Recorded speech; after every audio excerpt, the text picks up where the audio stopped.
Você já se perguntou o porquê crianças em tenra idade se confrontam com alguma doença congênita e acabam por vezes partindo tão cedo, deixando a família com o coração partido? Você já se perguntou, por exemplo, nesses casos de catástrofes e tragédias naturais ou não, em que centenas, às vezes milhares de pessoas partem? E também aqueles casos de pessoas que nascem em famílias absolutamente abastadas, dinheiro sobrando, tanta abundância, e infelizmente outras que acabam nascendo sem ter nem o que comer. Pois é, cadê o Deus misericordioso, amoroso, que nos protege, que nos ampara? Aquele Deus que a gente ouve falar nas religiões. Será que ele fecha os olhos para essas coisas? A gente vai trazer um tema hoje para vocês que pretende responder a todas essas perguntas. A reencarnação. Né? Então, Vem com vem a com a gente. gente.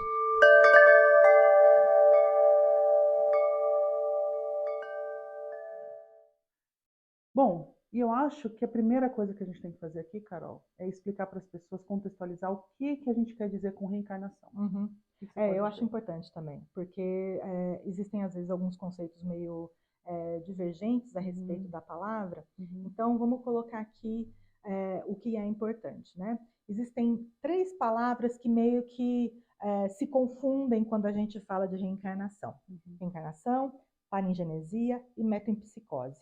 Vamos explicar primeiro metempsicose. A metempsicose é a ideia de que a pessoa pode voltar como pedra, como planta, como animal, como Eu adoraria inseto, voltar com uma borboleta. um passarinho. Mas não dá, não dá. É, vai lá. Então, acontece que essa é uma ideia pregada por algumas religiões, como Acho que o hinduísmo, hinduísmo, né? né?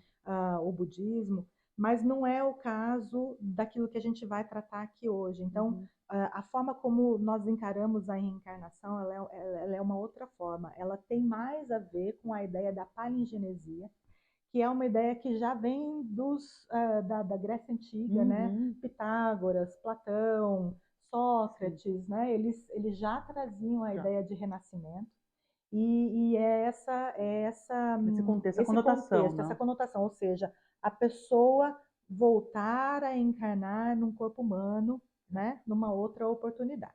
Ou seja, a gente então guarda essa palavra palingenesia, porque ela vai ser importante. Lembra que eu falei agora aqui, né, da Grécia Antiga? Uhum, Pois é, quando foi Jesus, ele trouxe para a gente algumas passagens uhum. que atualmente tem uma tradução que a gente não consegue de cara entender um contexto Verdade, reencarnacionista verdade. nelas, né? Isso. Mas se a gente for ver como elas foram originalmente escritas, Uhum. a gente vai perceber que o conceito se perdeu, né? Era uma questão realmente de talvez falta de uma palavra que é da nossa língua que traduzisse Sim. exatamente a ideia, como disse, né? A palavra reencarnação ela é na verdade nova, né? Se você for Sim. fazer uma análise, então você tem aí Tem umas a passagem. passagens, né? E até para contextualizar, veja, vocês sabem, eu e a Carol, a gente mora na Alemanha, né, Sim, Carol? Então, assim, nós aprendemos, ou estamos em processo de aprender a língua alemã, e a gente se confronta com esse tipo de coisa a todo momento. verdade. Né? Então, palavras que, quando você usa a tradução em português, elas têm uma conotação um pouco diferente. Então, a gente tem que entender que as pessoas usavam certas palavras há, poxa, 2, 3 mil anos atrás. Sim, Então, tem que entender a essência daquela palavra. justamente. E isso é uma coisa que a gente se confronta até hoje com línguas que são contemporâneas. Imagina você querendo tentar entender certas passagens ou palavras do tempo antigo. É porque você tem que realmente se transportar para Isso. aquele momento, entender o contexto histórico que se vivia. Não é só um simples trabalho de usar lá um Google Tradutor, Isso, né? quem dera que fosse. Né? Existem pessoas especialistas nisso, arqueólogos, que não se Sem dúvida, especializam. É uma área muito, muito sem dúvida. desafiadora. Mas como a Carol mencionou, a gente trouxe aqui duas passagens bíblicas, e eu peço a licença de ler, ler direto no celular, que a gente pode também tematizar e tentar explicar um pouco a parte Uhum. histórica nisso aí. Tem a passagem de Mateus, é, capítulo 19, versículo 28, em que fala o seguinte: Jesus lhes disse: digo a vocês a verdade. Por ocasião da regeneração de todas as coisas, quando o Filho do Homem se assentar em seu trono glorioso, Vocês que me seguiram também se assentarão em 12 tronos para julgar as 12 tribos de Israel. Carol, o que a gente pode falar da palavra regeneração? É exatamente a palavra palingenesia. Era essa palavra que originalmente estava, né, no escrito do Evangelho de Mateus, mas que por falta de uma tradução melhor foi traduzida para a língua portuguesa como regeneração. Então veja aí que interessante já esse ponto, né? Certo. E aí tem uma outra Tem passagem uma outra interessante. passagem muito que eu acho muito legal, até para que a gente, para quem assiste a série, aquela série de Jesus que é tão recente agora daquela Ah, The Chosen. The Chosen. Tá aí uma dica para vocês se vocês se interessam ou se tocam pelo Muito Jesus. legal. É uma série extraordinária e que também na primeira temporada fala bastante da relação de Jesus com Nicodemos e para quem tem interesse fica aí a Vale a dica pena. para vocês. Então eu vou pegar a licença novamente, ler uma passagem de João, capítulo 3, em que fala justamente do encontro de Jesus com Nicodemos. Havia um fariseu chamado Nicodemos, uma autoridade entre os judeus. Ele veio a Jesus à noite e disse: Mestre, sabemos que ensinas da parte de Deus, pois ninguém pode realizar os sinais miraculosos que estás fazendo, se Deus não estiver com ele. Em resposta, Jesus declarou: Digo-lhe a verdade. Ninguém pode ver o reino de Deus se não nascer de novo. Perguntou Nicodemos: Como alguém pode nascer sendo velho? É claro que não pode entrar pela segunda vez no ventre de sua mãe e renascer. Respondeu Jesus: Digo-lhe a verdade. Ninguém pode entrar no reino de Deus se não nascer da água e do espírito. O que nasce da água, o que nasce da carne é carne, mas o que nasce do espírito é espírito. Bom, essa passagem, gente, ela é muito clara, né? Porque a gente, obviamente, tenta trazer tenta tirar a reencarnação, né? A gente, digo, tentamos nas nossas outras encarnações, né? Ressignificar o conceito, a essência dessa passagem, mas na verdade ela é muito clara com relação à necessidade da reencarnação, né? E ainda tem outras coisas, né? Vocês provavelmente devem se lembrar daquela passagem da Bíblia que Jesus pergunta: e o que estão falando de mim? E os discípulos falam: uns falam que você foi João Batista, outros falam que você foi Elias. Gente, olha esse contexto. Por que os discípulos iriam falar? Uns dizem que você foi uma coisa, uns dizem que você foi outra, se eles não Perfeito, acreditassem na Carol. possibilidade dele ter voltado como outra pessoa, entende? Perfeito. Então, essas passagens, elas demonstram, de alguma forma, que lá no passado, essa ideia já existia. Né? E aí, os primeiros cristãos, né? Vamos falar agora de Orígenes, que foi um dos primeiros teólogos do cristianismo. Ele Primitivo, né? Cristianismo primitivo, exatamente. Uhum. Ele trazia a ideia da palingenesia bem forte nos seus ensinos. Ele deixou na verdade, ele tinha muita coisa escrita, porém veio o Concílio de Constantinopla. E o Concílio de Constantinopla, com o Justiniano I, Teodora, eles retiraram dos conceitos cristãos as ideias de Orígenes. E nessa época, muita coisa foi queimada, muita coisa foi destruída. Né? Alguns dizem, inclusive, agora vem um pedacinho de fake news espírita, né? Como eu já disse para vocês, a minha escola espiritualista primeira foi o espiritismo, e a gente ouvia muito a história da Teodora, né? Teodora foi a esposa de Justiniano, e dizia-se que Teodora tinha mandado matar 500 prostitutas, porque ela mesma tinha sido uma prostituta no passado, e que ela tinha mandado tirar a questão da reencarnação da Bíblia? não da Bíblia, né? Mas dos conceitos cristãos, Certo. porque ela não queria ter que voltar como uma escrava, uma passa serva, assim, né? Tirar do conceito e está resolvido. Para não ter que voltar como uma serva, como uma escrava, ela mandou tirar. Na verdade, gente, apesar dessa história ser engraçada, interessante e talvez justificar, fui estudar, né? A gente estuda bastante para fazer esses vídeos para você. Pode parecer que não, mas a gente estuda bastante. E atualmente existe até uma pessoa que fez uma pesquisa bem intensa a respeito de tudo que se pôde encontrar a respeito da Teodora. Não existe nada dizendo explicitamente que ela fez isso, que ela requisitou. Existe sim comprovação de que ela tinha uma influência sobre o Justiniano, que ela efetivamente fez alguma coisa com as prostitutas, mas não claramente que ela matou, diz que ela colocou num monastério, né? Tirou elas das ruas e tal, mas não existe nada muito claro. Então, por isso que eu falei de fake news, né? Pode ser que as pessoas, num desejo sincero de ajudar, tenham aí criado uma história para justificar a reencarnação, ou porque a reencarnação não está mais atualmente nesses conceitos, né, primeiros do cristianismo primitivo. Mas só agora para dar uma informação. Mas aí a gente então se transfere para os tempos mais atuais, né? Para os tempos contemporâneos daqueles primeiros pesquisadores, porque a gente quer trazer aqui, na verdade, uma base científica, né?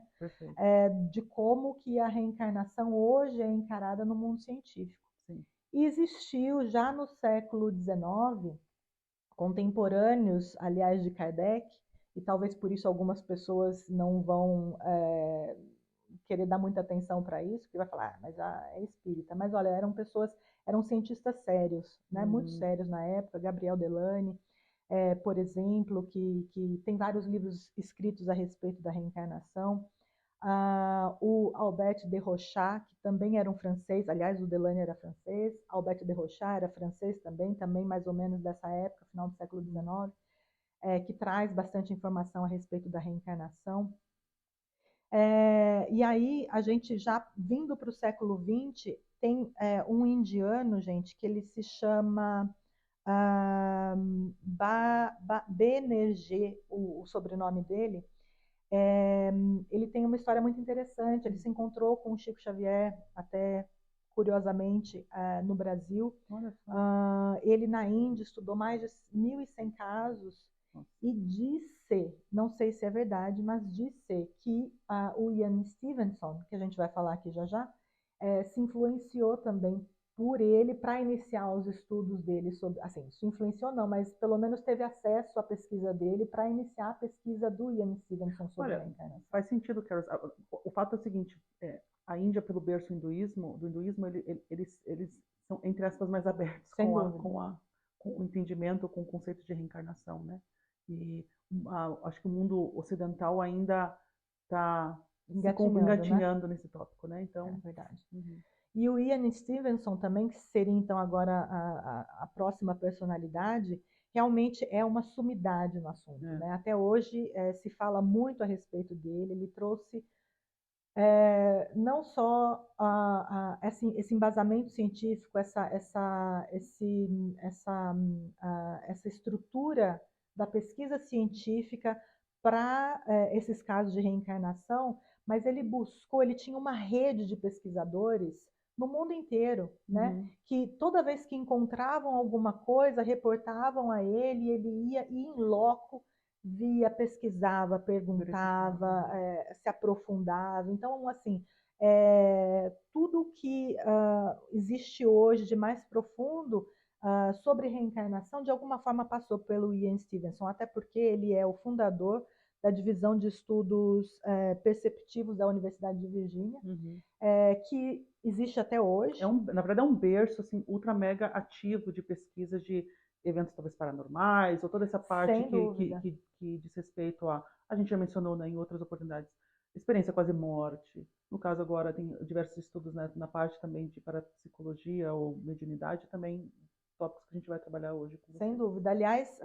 já que a Carol mencionou, se você ainda não assistiu, a gente tem um vídeo anterior a respeito das experiências de quase morte, que são também pesquisadas através um dos centros de pesquisa é a Universidade de Virgínia, que realmente vale muito a pena conhecer, né? Então, volta lá qualquer coisa.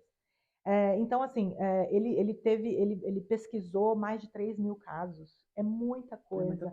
Não são 3.000 casos comprovados, tá? Mas ele teve pelo menos um arcabouço de pelo menos 3.000 casos em que foram pesquisados e analisados. A gente vai trazer alguns casos depois para vocês, para demonstrar, né, de alguma forma, como é que se deram esses processos, né?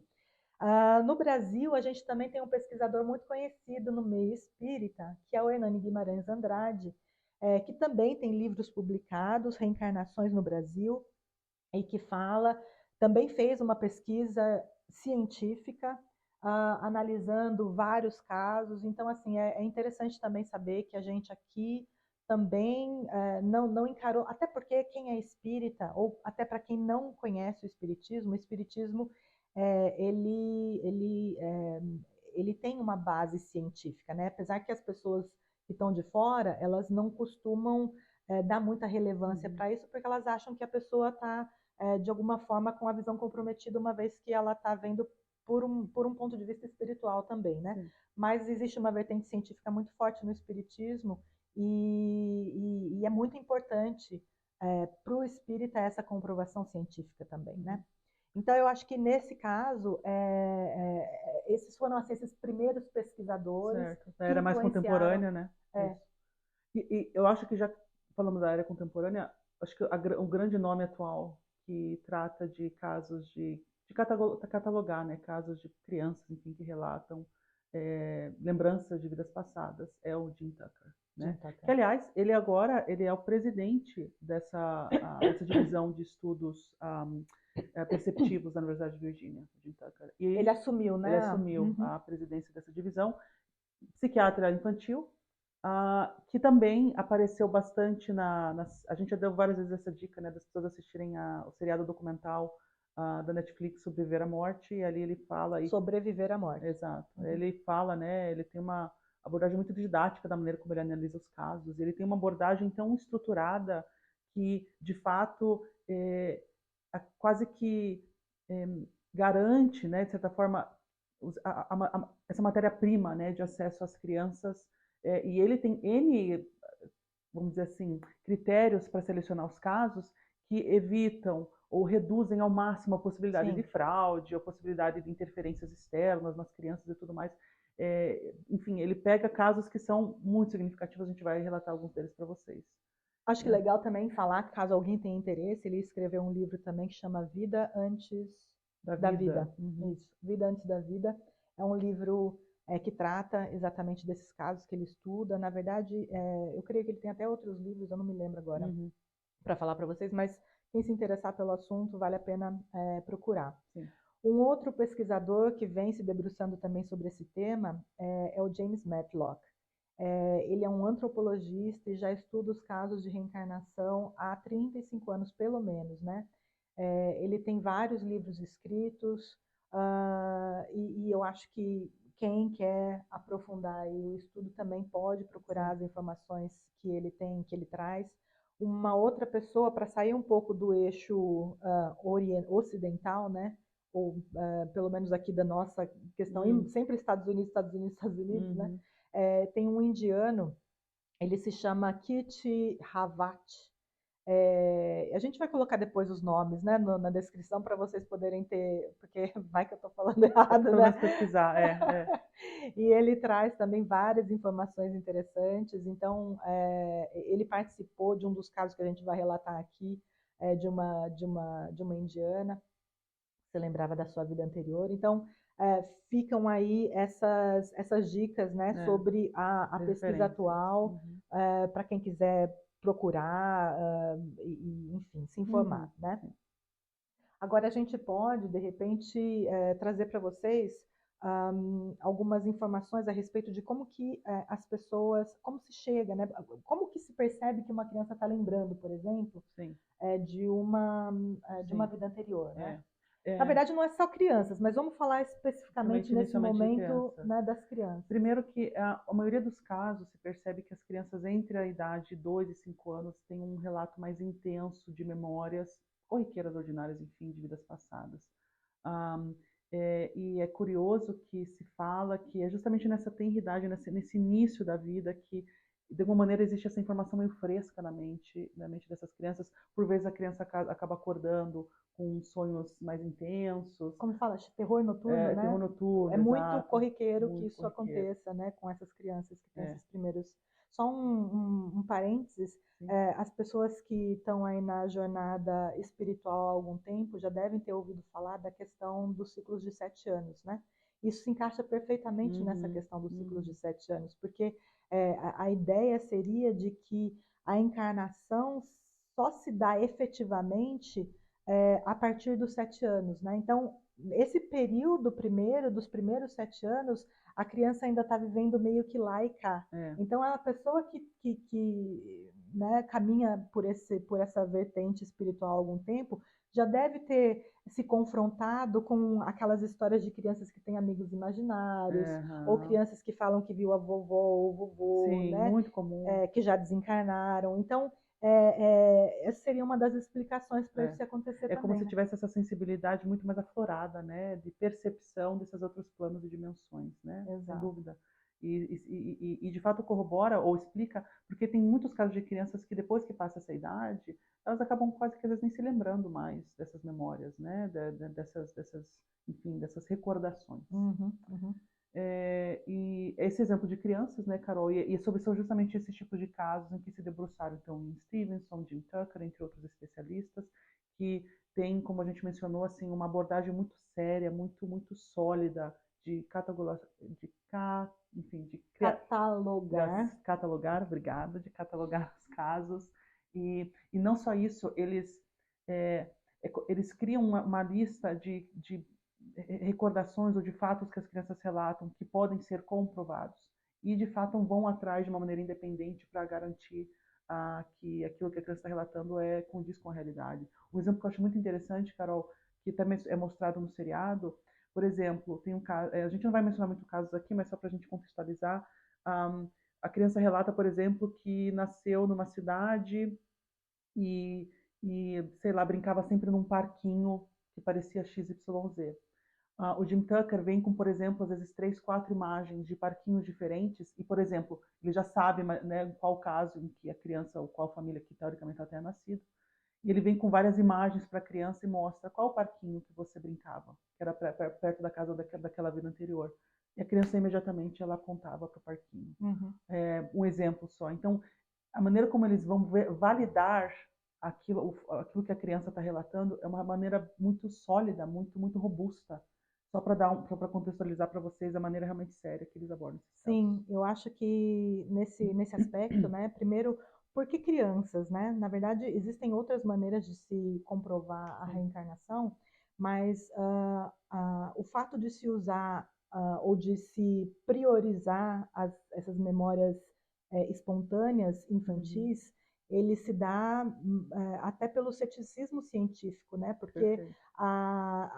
seria muito mais difícil para uma criança ter ideias já pré-concebidas a respeito de uma determinada personalidade, né? De uma pessoa X, Y, Z, de como que ela viveu essa vida, ou de trazer respostas assim às vezes tão contundentes a respeito Sim. de coisas, assuntos que crianças nem sempre têm acesso, Sim. né?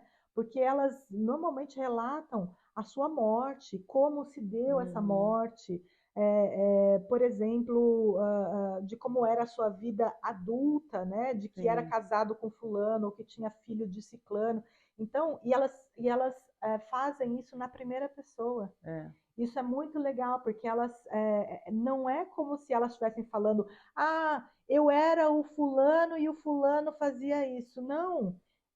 A minha casa é em tal lugar, a minha mãe é tal, o meu filho é tal. E elas, então, elas se envolvem, ou elas estão muito ligadas Exato. emocionalmente, conscientemente até, com essa personalidade que foram numa outra encarnação, inclusive demonstrando às vezes fobias, né? Sim. Medos relacionados à forma como ela desencarnou. Então, por exemplo, uma criança que numa outra encarnação morreu afogada, Sim. ela vai demonstrar um medo de entrar na água, ela vai demonstrar uma paura, né? Não quer, não gosta, né? É um gatilho, Então, né? Muito claro para a criança. perfeita palavra, é um gatilho que faz com que, então, a gente não está aqui dizendo, gente, que toda vez que isso acontece, aliás, nesse mundo espiritual, nunca é toda Não. vez que acontece Sempre assim, X. sempre assim. Não, Não não. tem matemática perfeita. Assim, Não. tem uma matemática perfeita que a gente desconhece, Exato. mas é que tem muitos parâmetros que têm que ser levados em consideração É. para a gente fechar a conta. Uma coisa interessante, Carol, que a gente estava falando justamente de você estava mencionando relatos que a criança tem quando é da vida adulta, né? Que eles, por vezes, vão em detalhes muito específicos da vida que eles tinham. O que é curioso, tem vários casos em que a criança relata da vida anterior, enquanto adulta, um fato XYZ, e quando os pesquisadores vão entrar em contato com a família, teoricamente, em que aquela criança na vida anterior estava, né? A pessoa fala, não, a família não, isso não é verdade, o que a criança está falando. Não, é, não faz sentido, não é verdade. Anos depois se comprova que era verdade aquilo que a criança falou, o que é, mind blowing, muito Como que você interessante. vai, né? Como que pode? Outra coisa importante falar é que N famílias em que as crianças têm esse tipo de relato são famílias que não têm qualquer tipo de espiritualidade. Então não há qualquer tipo Justo. de interferência ou predisposição, sei lá, influência que os parentes ou familiares estejam fazendo na criança para que ela tenha esse tipo de relato. Aliás, né, pegando esse gancho, de repente, para quem for assistir o documentário, já vai ver esse caso. Desculpa, vai ver esse caso do. Eu não lembro agora do nome dele, mas era um ator que ele nasce numa família muito cética com relação a esses Nossa, assuntos, né? super. E a gente acaba percebendo uma dificuldade que ele tem até, né? A própria família É, é muito difícil. Imagina você como mãe ou você como pai ouvindo seu filho dizer que você não é a mãe dele, que é, ele tem uma outra família, que ele quer voltar para casa, né? Então, nossa, assim, deve ser muito, é um muito processo difícil, né? muito sensível. Exato. Então, para quem ainda. E ainda coloca-se nessa equação o fato de os pais não terem nenhuma crença nesse sentido, É, né? De ideia de reencarnação ou de que é possível alguma coisa assim. Então, a princípio, existe uma grande necessidade de se lutar muito contra esses. Ou enfim, de se abrir para o novo e para a possibilidade, né? E foi o exato. que essa mãe fez quando ela ficou sabendo do Jim Tucker, ela mandou uma carta para ele relatando o caso dela e as situações que o filho relatava. E assim, as memórias que esse menino traziam eram Nossa, muitas, muitas, muitas. muitas. Existe uma lista, gente, com memórias e informações que ele trazia sobre a casa onde ele morava, sobre a Os família, filmes que ele nomes, os fez, filmes que ele fez, as apresentações na Broadway, amigos e tudo mais. amigos, e toda vez que ele via na televisão aquele letreiro de Hollywood, ele falava, é ali que eu moro, é ali que eu moro.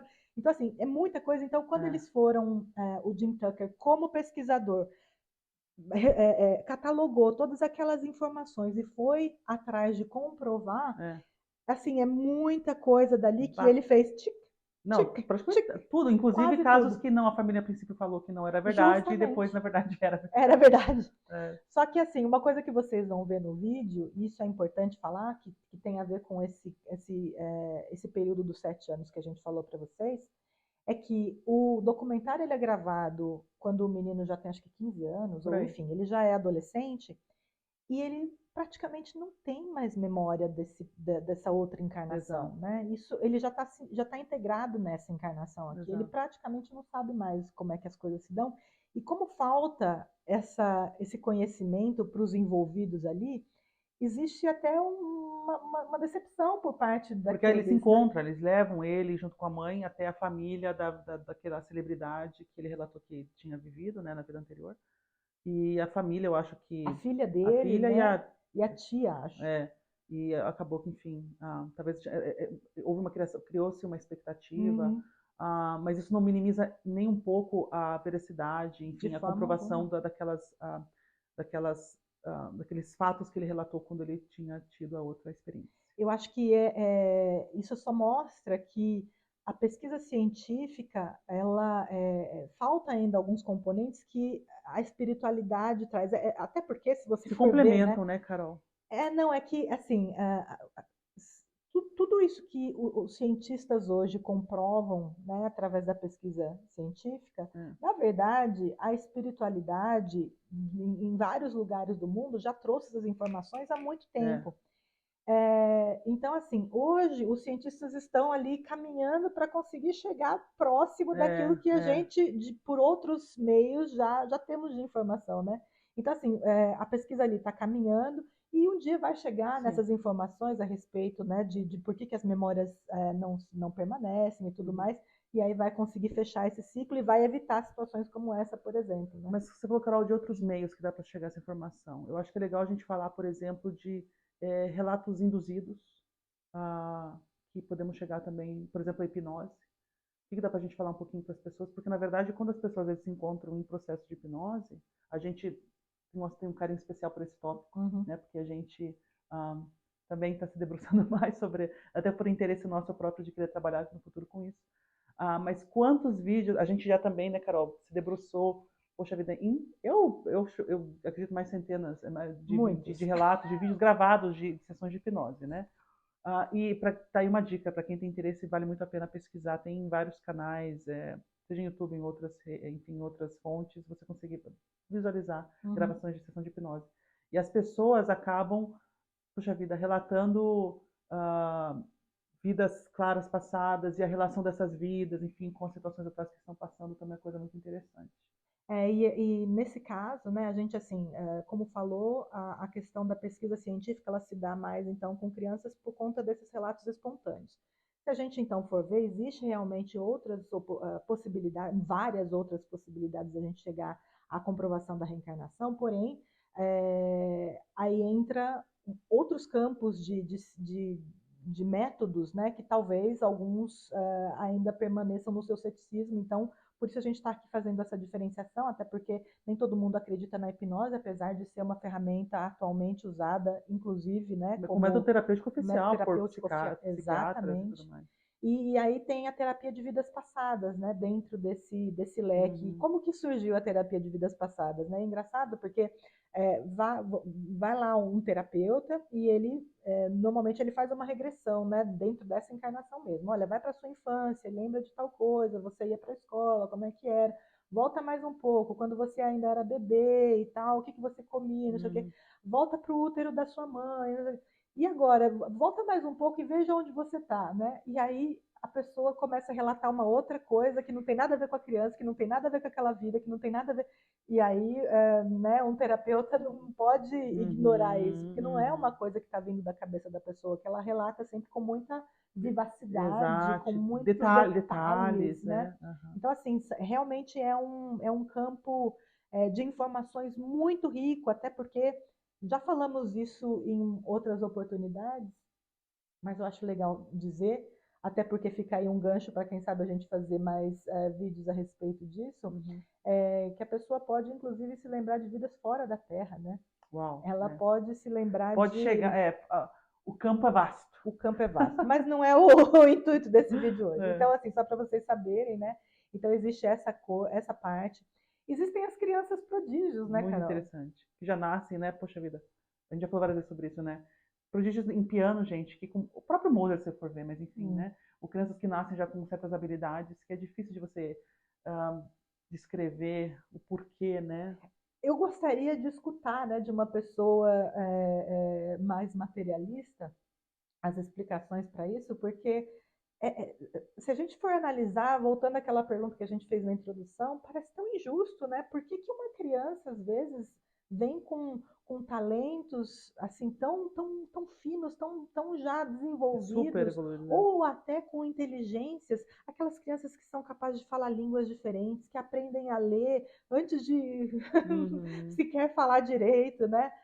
Ou gênios da matemática e que se formam em medicina com 12, 13 anos, né? Assim, a gente, né, a mente voa, né? E tenta aqui embarcar em todas essas informações e realmente a reencarnação ela traria para a gente uma explicação, ela traz, na verdade, pelo menos para mim, uma explicação muito clara do porquê que isso acontece. Até, afinal de contas, se a gente for pensar reencarnação, a gente, primeiro, né, spoiler alert, não é a primeira vez que a gente está nascendo aqui, não é a segunda vez que a gente está aqui, não é a terceira vez. Ó, porque, veja, a gente até mencionou no vídeo anterior a questão da experiência quase morte, né? Uma coisa que é clara quando se entende que a morte não existe é que, em natureza, em essência, somos espíritos eternos, né?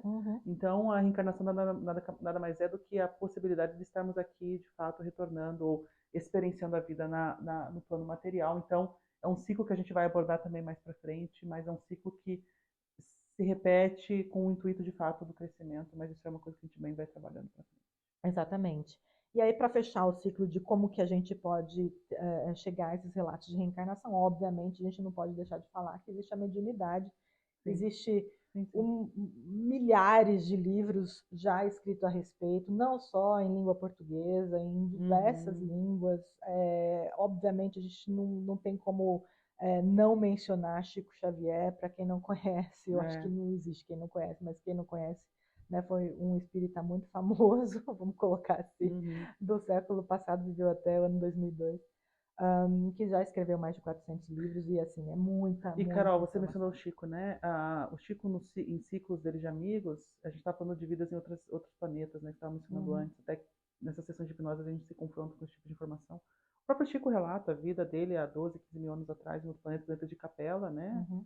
Para quem da constelação de Capela, muito, não Da é? constelação de Minha Capela. da constelação de Capela. Então, assim, tá aí um exemplo para quem gosta do Chico ou acompanha o trabalho dele. Eu acredito que já acabou se confrontando com esse tipo de informação. Então, e o Chico, de fato, é uma referência no que diz respeito à mediunidade séria, elevada, absolutamente maravilhosa, né? Maravilhosa, perfeita. Maravilhosa. E o Chico mesmo, então, como a gente falou, ele relatando de fato experiências aí, N experiências de vida passadas, em que ele se recordava até de 12, 15 mil anos, o que é um negócio muito interessante. Uhum.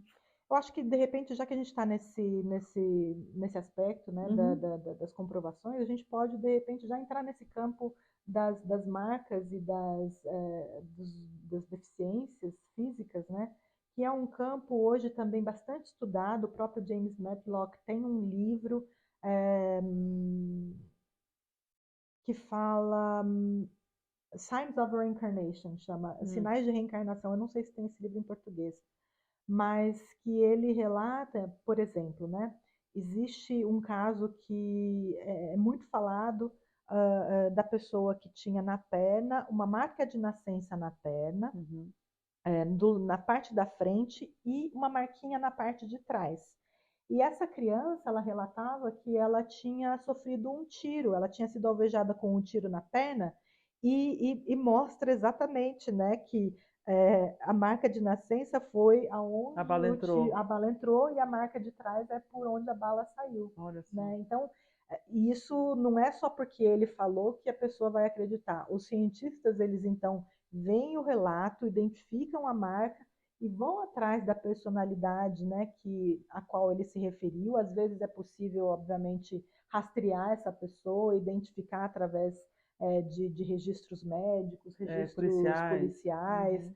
se realmente aconteceu ou não. Então, assim, como eu disse, nesses 3.000 casos que o Ian Stevenson catalogou, nem todos é possível rastrear e ir atrás de Uhum. todos os fatos que são É como relatados. Às vezes, corroborar de fato esses fatos, né? justamente, às vezes a criança também não se lembra exatamente do nome ou do nome da cidade e tal, mas muitas se lembram. E quando se lembram, muitos são os casos relatados de que é possível ir atrás. Então, assim, a questão das marcas de nascença, gente, ela é muito interessante. Sim. Para a gente mesmo, né? Assim, se você tem uma marca aí de nascença, alguma coisa assim, de repente fica aquela dúvida, aquela, Não né? se sabe, né? Aí que é o ponto. Lembra que a gente falou que não dá pra gente fazer qualquer tipo de confirmação que se acontecer isso, vai acontecer aquilo. Justo. Dentro desse mundo espiritual, a gente sabe que as coisas são tão abertas, mas claro, é a possibilidade, fica aí a possibilidade. Até porque às vezes é tão intenso, falando até das deficiências, né? Assim, é tão intenso a destruição do físico, que ela reflete no perispírito, né? Sim. O perispírito como sendo então esse corpo espiritual que a gente tem, né? Que quando a gente desencarna, através dele que a gente se faz visto, né, e se Uhum. representa no plano espiritual. Ele também é um corpo fluídico. Isso é a terminologia espírita, tá? A gente tem aí diversas outras terminologias que falam dos corpos espirituais, e aí tem o corpo astral, o corpo mental. No espiritismo, ele trata disso como um conjunto, assim, né? Uhum. Então, o perispírito, ele representaria basicamente todos. E aí a destruição no físico é tão intensa, tão profunda, que aí fica, reflete no corpo perispiritual, e aí a pessoa, em alguns casos, devido a necessidades, devido a dívidas do passado, Sim. devido a uma série de fatores, ela pode trazer essa problemática para a próxima encarnação. Então, às vezes, a pessoa pode ter, faltar algum membro, Uhum. ou ela ter alguma dificuldade mental, Sim. ou sensorial, enfim, ela traz alguma deficiência que está diretamente relacionada com o que aconteceu no O passado. que também faz a ponte com as perguntas que nós fizemos justamente no início do vídeo, né? Do porquê, né? O que explica essas. Aos nossos olhos a gente vê como injustiça se a gente pensa numa vida única e exclusiva agora, sem um momento anterior a essa vida, um momento posterior a essa vida. Sem dúvida. N casos, né, Carol, dentro da bibliografia espiritualista, espírita, que relata, por exemplo, pessoas que acabaram tirando a própria vida através, por exemplo, de um tiro do seu coração, que acabam nascendo com alguma cardiopatia ou algum tipo de doença, porque é dessa maneira também com que a lei divina trabalha, né, para a gente conseguir, de certa forma, processar, transcender aquela experiência, né, que a gente teve, acaba que o nosso corpo, sem dúvida nenhuma, ela acaba, né, ele representa aquela dificuldade, aquela circunstância que a pessoa se colocou numa vida anterior e para que ela se confronte com esse caso ou com essa dificuldade nessa vida atual, para Sem que, né? dúvida. O físico é o filtro, né? Às É, vezes, muitas vezes as doenças, essas coisas todas, né? Elas são, na verdade, só uma forma de expurgar perfeito, e realmente ter a cura profunda, né? exato. A gente às vezes vê isso de uma forma muito limitada Imediatista, na com a verdade, né? nossa visão aqui, né? Do material, É, vendo só uma vida, vendo só essa encarnação. Quando a gente tem essa visão muito assim, né? De só existe essa vida, morreu, acabou e tudo mais, fica muito difícil de uhum, conseguir encontrar motivo para viver ou motivo para ir em frente quando a gente passa por essas perfeito, tribulações, exato. essas dificuldades, né? Aí que E bom, principalmente quando a gente nasce de uma forma diferente, a gente vê exato, outras pessoas lindas e felizes e ricas, tempos de Instagram, né? né? E a gente não tá ali. Por que então? E a gente se pergunta, aí pode causar depressões, pode causar É, desequilíbrios e levar consequências às vezes funestas, né? exatamente. Acho que nesse aspecto, só terminando a questão das pesquisas científicas, porque tem um brasileiro, eu não sei se a gente pode colocar ele no ranking de pesquisa científica, Uhum, mas acho interessante a gente mencionar. O nome dele é João Alberto Fiorini. Ele é um delegado de polícia, ou ele foi, na verdade, ele está aposentado. Que ele estudou por muito tempo as digitais. E ele conseguiu, porque a digital, gente, ela não existe uma digital igual a outra no mundo, uhum. né? Não existe isso.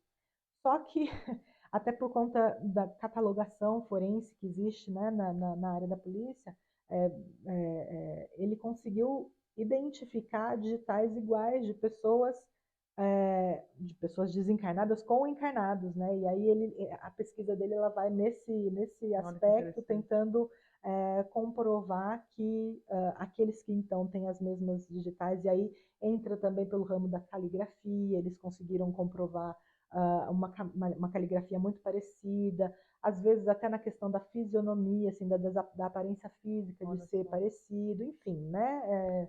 Só para São campos ficar. que a gente fica se perguntando, é interessante que tenham pessoas que se debruçam sobre esse tópico. Eu acho que, na verdade, a gente está numa caminhada, né, para Perfeito. frente. Então, assim, pode ter tanta coisa ainda Uhum, a ser pesquisada, novas tecnologias que vão trazer embasamento e vão ajudar na comprovação dessas coisas. Então, sim. é sempre importante. Desculpa, mas sobre a questão das marcas de nascença, quem tiver interesse ou quem for espírita e tudo mais, leia a obra O Consolador. Eu acho que vocês vão encontrar lá. Emmanuel também fala a respeito desse aspecto. Uhum. Mas, de repente, agora uns casos, né? Eu acho legal. Eu acho que é legal a gente trazer Porque algumas aí que informações. chama a nossa atenção, aí que deixa a gente com uma curiosidade instigados, né? Acho que tem casos, acho que casos é o que não falta, mas tem casos que às vezes acabaram nos tocando mais. Fala Ah, um aí que você acha mais Carol, a legal gente já desses. falou da série, né, Sobreviver à Morte. Teve um caso que é o último episódio da série, são oito episódios, que trata de um menino, nasceu numa família americana, uma família que também nunca foi espiritualista ou não religiosa, bem ateísta, né? Em que o menino ele acordava durante a noite gritando muito, né? Com esses terrores noturnos, né? São pesadelos e relatando: estou me afogando, estou preso, estou em jaula, enfim, era um relato muito específico da maneira como ele descrevia para a mãe, ou quando ele dava os gritos, né, à noite, do que ele estava experienciando. E os pais ali, puxa vida, com o coração na mão, né, querendo entender o que estava acontecendo com o filho. Começaram a perceber nos desenhos dele, nas trocas com crianças e tudo mais. Primeiro que ele tinha um interesse muito, muito específico com aviões antigos da E época. conhecimento, né? Conhecimento, ele sabia o modelo, ele sabia, sem nunca ter visto o modelo antes, ou os pais não tinham levado ele, ou na época, isso antes de acesso à internet, acesso a, a informações da mídias como a gente tem hoje, né? O rapaz hoje já tem uns 20 e poucos anos. E então, e os pais acabaram, pela curiosidade, perguntando, instigando no filho: filho, conta mais para mim sobre isso, conta mais sobre essa experiência tua. E ele falava, e ele nasceu nessa vida atual, o nome dele era James. Só que ele também sempre escrevia, quando ele desenhava em papéis, ele escrevia James 3. E sempre desenhos de aviões ou com guerra, com tiro, com Em explosões e tudo mais, em chamas. chamas e É. tal. Muito bem. E os pais perguntando para ele foi soltando algumas informações, do tipo: quando eu era o James, eu lutava com o meu avião e o avião saía de um navio grande chamado Nakatoma. E daí ele soltava informações tão específicas que os pais, naquela época, nossa, o que é isso? E começaram a pesquisar. A internet ainda era bem rudimentar na época, mas o pai dele conseguiu acessar, por exemplo, informações como é que chama? Um porta-aviões, né? Um porta-aviões da época da Segunda Guerra que chamava Nakatomi, que ficava perto do Japão. Um, e, enfim, foram se debruçando mais sobre o assunto, ele conseguiu uma lista de pessoas que na época que eram, enfim, combatentes pelo exército americano, naquele. Ele entrou em fóruns de veteranos de guerra, né? Exatamente, ele conseguiu entrar em contato, então envia lista de pessoas, e ele achou, o filho dele relatava que era um grande amigo esqueci o nome do rapaz, de uma outra Ah, eu também pessoa, esqueci. enfim, e achou lá um James, né, com sobrenome, enfim, e acabou que dessa pesquisa toda, o James Third, ele era o sobrenome dele, né, acho que era o James Jr., eu acho que ele também tinha outros, na vida anterior tinha outros James na família, e ele era o James Jr., o James Não, não terceiro. foi isso. Bom, pelo que eu entendi, Hum. é que nessa. Ele trabalhava lá, não é trabalhava. Ele não é no Dentro desse exército. exército lá, existiam 3 James. E ele era o Ah, era o terceiro James. terceiro. Foi isso que eu Pode entendi, mas ser, pode ser pode ser. que. O fato é que eles explicam muito melhor do que a gente está fazendo, por isso é Com o convite de certeza. vocês assistirem. Ah, e foi uma experiência muito bonita porque os pais queriam que o filho ficasse em paz com a experiência. Optaram por levar ele até o Japão, e pesquisaram mais ou menos onde que o avião dele tinha caído. Porque que aconteceu? O fato é que ele morreu, o James Third, ele morreu numa única batalha. Teve uma batalha que um avião só caiu, foi abatido, que era um avião do James. E então foi aí que eles descobriram de fato que o James, naquela vida anterior, acabou sucumbindo que o avião caiu no mar, e o mar pegou o avião em fogo, a água vindo, deixando ele sem respirar. Então daí que explicava o medo dele, né? Ele relatava durante o sono, naqueles Uhum. sonhos bem intensos, e levou então o filho até a cena, ou até a próxima onde o avião tinha caído, e ele se lembrou, o filho chorou muito, tem gravações disso, é Gravações, é bem muito interessante no documentário, comovente. mostra. Então, e também foi um caso analisado pelo Jim Tucker, né? Então, assim, são casos que deixam a gente estupefado, né? E aí eu me pergunto, como que a gente não consegue abrir a nossa mente para o caso da reencarnação, como casos como esse? Sem dúvida. Como explicar, gente? Aí é que é a pergunta que a gente tem que fazer. A gente tem que ter a humildade, a abertura de reconhecer que nós não sabemos tudo. Pelo contrário, muito pouco que sabemos. E a Justamente. abertura de entender que esses casos mostram com muita clareza a sobrevivência da alma após a morte, o retorno da alma, A a reencarnação. reencarnação, né? A reencarnação em si. Então, e esse é um dos casos dentre centenas de milhares de casos, Tem um outro relatos. caso, Carol, deixa eu Vamos lá. falar, que eu acho esse caso assim muito, muito interessante também pela riqueza de detalhes. Eu vi recentemente, vocês me desculpem de eu não ter assim o nome exato aqui na cabeça, mas eu vou colocar na descrição. Se eu não me engano, tem um filme que foi feito a respeito que chama A Reencarnação de Marika, se eu não me engano, mas eu vou falar para vocês depois, vou colocar na descrição, que conta a história de Shanti. É a reencarnação de Shanti que aconteceu na década de 30, 20, 30, na Índia. E era uma menina que nasceu e já desde os primeiros anos também, é sempre recorrente, né? Desde os primeiros anos já falava: a minha casa não é aqui, a minha casa é numa outra cidade, eu sou casada com um fulano de tal, eu tenho filhos, a minha irmã, e isso e aquilo, meu marido é um comerciante de não sei o que lá. Então, para os pais é muito difícil, né? Mas a mãe, o pai não era muito crente, a mãe já era mais aberta, né? E aí ela foi escutando aquilo e ela ficou sabendo de um pesquisador, ela entrou em contato, e ele foi até lá. E os pesquisadores, como a Carol disse antes, com a questão das fotos, né, eles são bem criteriosos, eles não trazem já, eles não perguntam: ah, mas você morava na cidade tal? Não, eles perguntam onde você morava, Exato. perguntas abertas para receber uma resposta que não seja induzida, né? Perfeito. Então, assim, ela falou a cidade onde ela morava e eles resolveram fazer uma excursão para essa cidade para tentar chegar na onde ela dizia que morava. Então, na verdade, ele já tinha, né, um histórico com todas as informações que ela tinha dito. Ele entrou em contato com a família, pediu permissão, a família, a antiga família, né, ou a família da personalidade que ela tinha sido numa outra encarnação. E eles deram permissão para eles visitarem, né, a família e tudo mais. Então eles fizeram lá a excursão, foram todo mundo. E quando chegaram na cidade, disseram para ela agora: então, Shanti, é o seguinte, você falou que você morava aqui. Não, não era aqui mesmo. Então mostra para gente como é que faz para chegar na sua casa. Ah, você vai ali, você vira ali, aqui era a prefeitura, aqui tinha um arco assim, e todas essas informações ele anotando, né, para depois poder checar e tudo, tudo Batendo. batendo, né? Tudo batendo. E aí, ó, e aqui é a minha casa, exatamente na casa que ele tinha pesquisado anteriormente, era onde eles iam mesmo, né? E aí eu entrar na casa, encontra a irmã da vida anterior, e ela reconhece, óbvio, né? A outra irmã Quem que é só essa tá ali pirralha? Quem que é estupefata, essa né? pirralha aí? E reconhece fulano, ciclano. E aí, o mais interessante, porque ela relatava que ela tinha morrido na outra encarnação num parto muito difícil, né? Ela tinha tido um parto muito complicado, o parto do filho dela, e ela não sobrevivia no parto, e o filho sobrevivia. Então ela morreu no parto. E aí vem o filho dela, que tinha a mesma idade mais ou menos do que ela, e ela vê, ela fica encantada, ela vai lá, abraça, começa a chorar e tudo mais. E aí as pessoas perguntam para ela: mas quem que é esse Shanti, né? Ela fala: é meu filho. Aí eles falam: ué, mas você não conheceu seu filho, você morreu antes, né?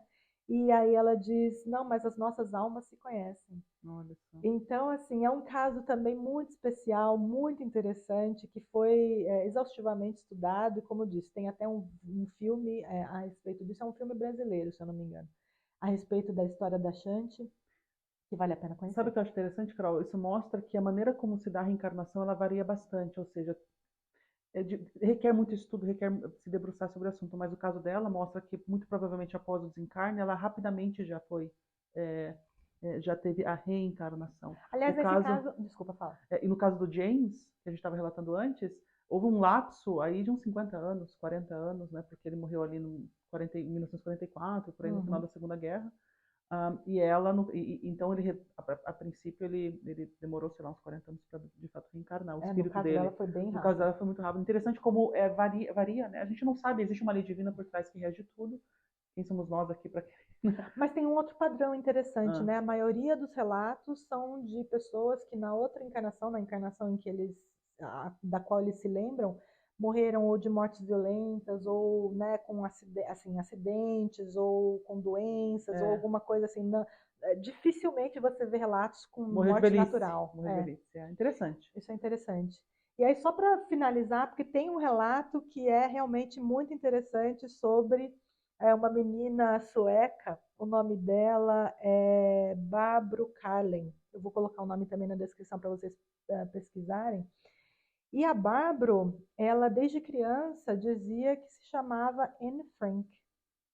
Vocês já devem ter ouvido falar, Diário de Anne Frank, aquela Uhum, menina, né, que escreve um diário enquanto está presa num sótão, né, fugindo do nazismo, enfim. uhum. E, Em Amsterdã, assim, né? Em Amsterdã, na isso, em Holanda. Amsterdã, na Holanda. E para até para isso a gente contextualiza um pouco, porque os pais dela levam ela para Amsterdã enfim, eles querem visitar a casa de Isso Anne ele vai Frank. falar quando? Mais ou menos 1950 e poucos, não é, Carol? Ela nasceu em 50 e poucos. Ah, tá. Isso é interessante, né? Porque também mostra que é foi muito pequena se realmente é um caso comprovado, né? O lapso do O retorno, né? lapso do retorno foi muito curto. E aí, então, eles levam ela para Amsterdã para conhecer a casa de Anne Frank, que já tinha sido transformada em museu. E aí ela olha numa parede, ela fala, ah, aqui que tinham as estrelas e tal. Aí os pais não entendem, porque na parede assim não tinha nada. E aí vem o guia e fala, ah, aqui nessa parede costumavam ficar... Ela fazia colagem com os astros de cinema que ela Da gostava, né? época. Então tinham várias coisas coladas assim na parede.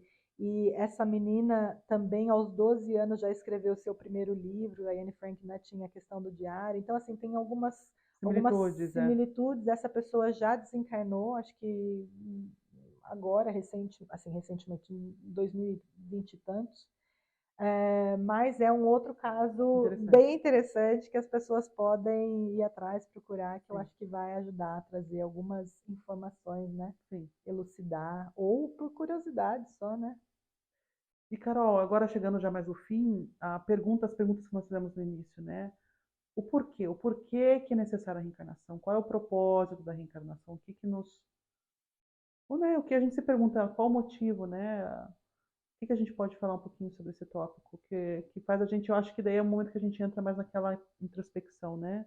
Se confrontando com com todos esses momentos da vida, essas, entre aspas, injustiças e... Justo. Eu Né? acho que, primeiro, a gente tem que partir de alguns pressupostos. Principalmente quando a gente fala de Deus. Eu vou falar de Deus, gente, eu vou usar essa palavra nesse momento, porque todo mundo entende, e aí a gente traduz cada um com, né, a imagem que faz desse ser.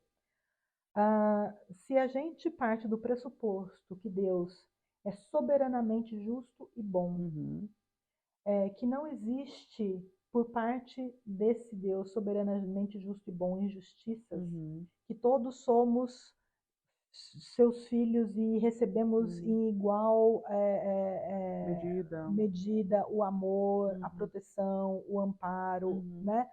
Então, a gente, primeiro, tendo isso como claro, acho que a gente pode colocar nessa equação um outro pressuposto, que isso vem da espiritualidade, que é que nada é por acaso. uhum, Isso tem que ficar sempre muito claro na nossa mente. Nada, nada, nada é por acaso.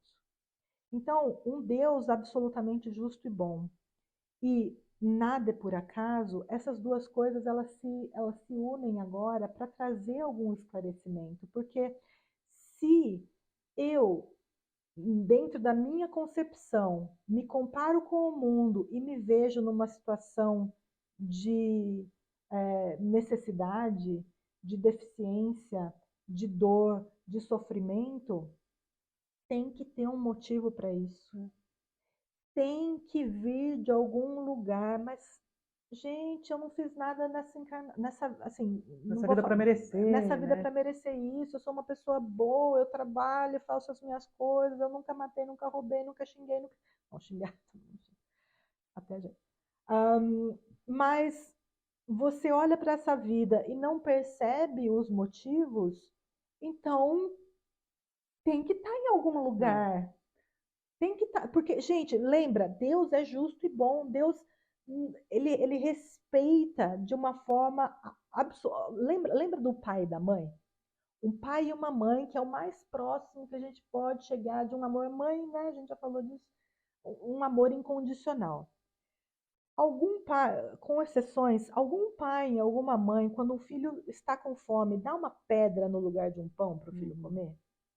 Algum pai, alguma mãe tira a comida da criança quando ela está com fome, quando ela está... Não, não faz isso. Se um pai e uma mãe, no nosso nível terreno aqui, é capaz de compreender, de amar e de prover a sua cria, imagina esse ser que a gente não Sim. faz ideia do que ele é. E, Carol, é importante contextualizar dentro dessa lógica do pai e da mãe. O que o pai e a mãe querem, acima de tudo, é que o filho esteja preparado para o mundo. Ou seja, a gente já usa várias vezes esse exemplo. Se a gente falar para o filho, filho, a tomada, e colocar o dedo na tomada vai doer, filho, você vai se machucar. Não vai ficar constantemente evitando com que o filho enfie a mão. Vai chegar um momento em que, por ele próprio, ele vai ter que experienciar aquilo para, de fato, aprender que fazer aquilo tem uma causa e tem um efeito. Uhum. Então, o, a amorosidade do pai e da mãe permite com que um filho tenha a experiência para ter o aprendizado. Ou talvez seja esse o nosso deveria ser esse o nosso objetivo como pais e como os mães, pais, né? é. E de fato, o processo da reencarnação, isso a gente se confronta em relatos também dentro da hipnose, em que a pessoa houve uma experiência no passado, numa outra vida anterior, em que houve, de certa forma, um sofrimento que ela, de certa forma, pelas próprias escolhas causou, e a intenção mais clara e pura dela é: eu quero reparar esse ato, eu quero reequilibrar a equação. E o reequilibrar a equação é o experienciar circunstâncias que permitam com que ela se confronte com aquele cenário, para que ela apreenda definitivamente no seu ser, na sua alma, qual que é a lei divina do amor, a lei divina do compartilhamento, enfim. Então, a reencarnação é a escola. É o que nos permite a gente, em diferentes circunstâncias, sobre todas as possibilidades possíveis e imagináveis, a gente se confrontar com cenários que façam, ao fim, a gente voltar à fonte do Pai, que é desse amor abundante, dessa fonte de luz. Né? A gente aprende, principalmente com os livros de André Luiz, psicografados por Chico Xavier, inclusive um deles se chama Evolução em Dois Mundos, que a gente pode sim evoluir nos dois lados. A gente pode evoluir estando no plano espiritual, porque, como a gente disse aqui, existe um lapso aí de tempo, um período de tempo em que a gente está do outro lado antes de voltar para cá. Para alguns é menor, para outros é maior. Mas durante esse período em que a gente está lá, a gente também pode evoluir. Mas é muito mais lento. A gente vindo para a carne e a gente colocando aqui em prática toda essa teoria que a gente aprendeu e demonstrando que a gente efetivamente apreendeu, a gente passa de ano, vamos falar assim, dentro dessa escola da vida, né? E esse é o nosso objetivo, é por isso que acontece a encarnação. Então, aconteça o que estiver acontecendo na nossa vida, tenhamos outros olhos, tenhamos a certeza absoluta de que estamos sendo amparados, que nunca é dado para a gente um peso maior do que a gente pode carregar, de que a gente tem escolhas, a gente sempre pode escolher, né, sair de uma determinada situação de dor e de luta, ou se a gente já fez tudo o que a gente podia para sair da situação e não saiu, talvez seja porque efetivamente a gente precisa aprender alguma coisa com aquilo. Então se pergunte, o que eu preciso aprender com isso?